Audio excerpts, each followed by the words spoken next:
Neue Qualitätsregelungen in der ambulanten Pflege. Mehr Transparenz für alle. Ab Juli 26 ändert sich die Qualitätsdarstellung in der ambulanten Pflege grundlegend. Die bisherigen Prüfberichte werden durch ein neues System ersetzt, das für mehr Klarheit und Vergleichbarkeit sorgen soll. Künftig werden die Leistungen von Pflegediensten verständlicher und differenzierter dargestellt. Die neuen Regelungen basieren auf überarbeiteten Qualitätsprüfungsrichtlinien, die bereits beschlossen wurden. Ziel ist es, Pflegebedürftige und ihre Angehörigen eine bessere Orientierung bei der Auswahl eines Pflegedienstes zu geben.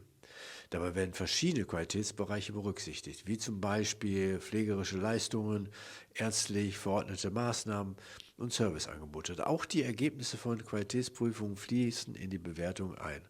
Hier mal ein Bewertungsbogen im Anhang, den findet ihr hier, der ist aus der Zeitung Häusliche Pflege, also Quelle Häusliche Pflege.